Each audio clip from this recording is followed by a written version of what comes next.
All right. Well, I watched Superman. Now it was like free on um the TV. I was just like watching, eating food, that kind of movie. I was like, sure, I'll watch it. And Superman 2025 is in every definition a James Gunn movie, and a very controversial one it is, especially with the recent failure of Supergirl. But it has to be said, the movie that started it all, Superman 2025. So let's talk about this freaking movie because I definitely have thoughts. Now, I may be causing an absolute shit stir and the anti-woke and the woke and this and that, and then everyone who hates everything in modern cinema and everybody who defends everything that James Gunn makes and all that back and forth battling.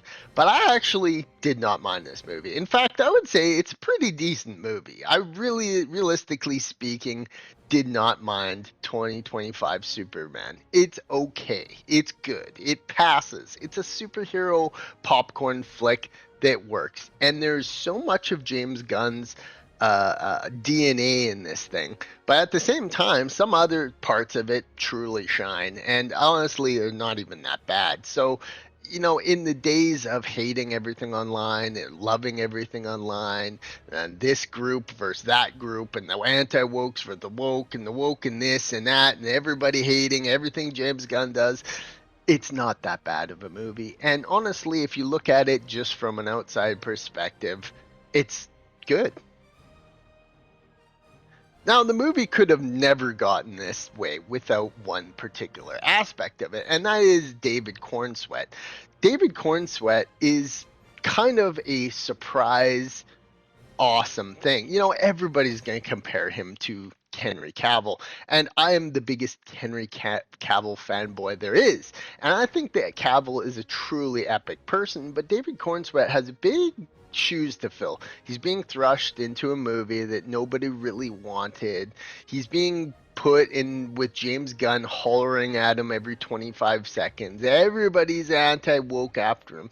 And you know what? Despite all this, he puts on a pretty damn good performance. And he is a good actor, which is surprising because, yeah, you wouldn't have thought that these sometimes, actors, there's so many actors that are just obnoxious and not really good actors, and they just get put into superhero movies. But as someone who's like really good at reading actors and film and stuff like me, he is a good actor. Like he's good, and part of what means being a good actor and being a hero in a movie is being someone who's likable. And what happens with these movies a lot is they put people who are not likable in main roles as superheroes, as main characters. Would you call them woke people? Blue-haired feminists. Like nobody likes those people, but David Cornsweet, on the other hand, is actually a likable dude, and you're rooting for him because he's kind of cool. So that is biggest carry of the movie. Now, of course, as a fellow Canadian, I utterly love Nathan Fillion. So when Nathan Fillion makes his appearances in this movie, you can't help but be happy to see him. He's so awesome. I love him. He has the bowl cut. I have always been interested in seeing him in this epic bowl cut. So yeah, seeing Nathan Fillion in a bowl cut being an obnoxious superhero was so awesome. And he stole the scene every single time as kind of a dumb, goofy James Gunn superhero dude in tights with a bowl cut. And honestly, Nathan Fillion did not let me down. I loved him in this movie as Green Lantern, which is really weird. I'm not a superhero aficionado. I have no idea what the lore is, but I didn't even know that Green Lantern was a part of just like there was like the Justice Crew or something, or the Justice Gang. So what it felt like to me is like almost like a parody, but also kind of a good movie because of David Cornsweet's being awesome. A big part of what made the movie kind of likable about me was the playoff between Nicholas Hoult and David Cornsweet. Nicholas Hoult is an awesome actor. And him as Lex Luthor, whatever you think of what the character Lex Luthor should be, he plays an awesome, like, freaking, like, just asshole, super genius, mega rich, and maybe there's an Elon Musk allegory in there, but I don't know. At any rate, I love Nicholas Hoult. I've been a fan of him for a long time. He's an excellent actor, and there's a beautiful chemistry between him and David Corenswet's superhero. And I really love the scene where he pops into his office and he throws the desk out, and Lex Luthor is kind of just standing there like, well, Superman, if you kill me, everybody's going to hate you even more than they already do. So he's got this air of cockiness and silliness to him that is just kind of good, actually, and I don't mind it at all. So yeah, James Gunn's DNA is all over this movie, and I feel like as like a director and like the hallmark of a James Gunn movie is that it's silly, it's stupid, it does feel really wacky, silly, it never takes itself too seriously. There's always these emotional human moments. It's what James Gunn knows, and like that's how he directs his movie. It's all this like flashy, shiny, colorful, goofy, never takes itself too seriously type of movie, and his DNA is all over this movie. And in many ways, you can almost tell it's a James Gunn movie by just watching like 10 minutes of it. It's really weird the way he directs these movies. So yeah, although I would never effing watch Supergirl, and dear God, that scene at the end where she shows up and she's like, "Oh, bye B word," and she's got this nonchalantness, and like I don't know, it's kind of charming that it's David Cornsweet and it's his little Supergirl cousin or whatever. Yeah, I'm not interested in seeing a little party girl superhero running around the galaxy or whatever she does. But at the end of the day, like you can see the cracks show that like why would you make a movie like this? And maybe David Cornsweet's Superman is gonna continue in the future, but like at the same time, I just don't have a lot of faith in where this is going. Now, let's be honest, if you you said, what, Supergirl is a blunder, whatever. David Cornsweet, and you put him in a little bit darker of a role, and now there were some dark parts in this movie. He was like locked in a pocket universe and he had beaten down. That was the thing about it, is that he was just constantly being like, isn't he a Superman? Isn't he supposed to be winning? But if you took David Cornsweet and you really developed the character, you showed like I don't know, like a more human side of him, and did a little bit, picked out from the lore, like I don't know if there's a villain you could really use, a really like more existential threat to the world, and now he's up against one of the worst from the comics, and there's other characters they're blending. Is like creating this whole cinematic universe thing has created this sequence where like they stopped focusing on one character, you know what I mean? And that's where this movie like should have been, is you focus on one superhero and his strife.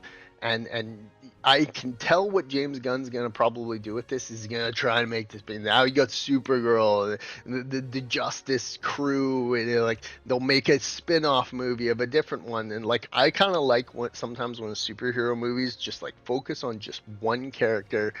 Let's tell David Cornsweet's movie or story here, and we're probably not going to get that. Let's be honest. So yeah, Superman 2025, despite all the discourse in the world, despite all the back and forth and the hate online and the people fighting constantly in every comment section on whether a movie is good or bad, everybody fighting in the anti-woke versus the woke and the woke versus the anti-woke, and all the hate and vitriol that goes online, Superman 25 actually was not that bad of a movie. And you know what? In today's world, I always say this, in today's world, getting a good movie is a freaking rarity.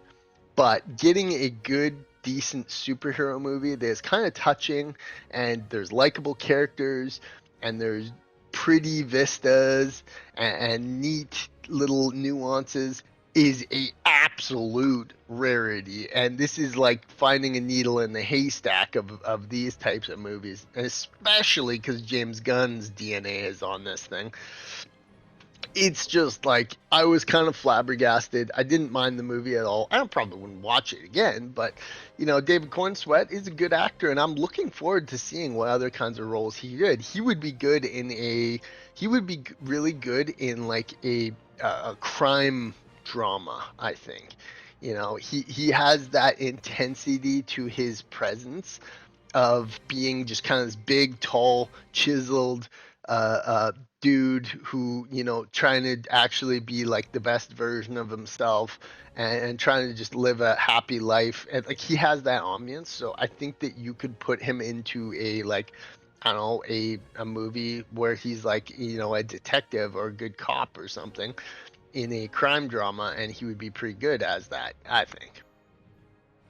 So yeah, there's plenty not to like about this movie, but I think that in the grand scheme of things, it's not overly awful. And in today's superhero ecosystem, that is an incredible feat.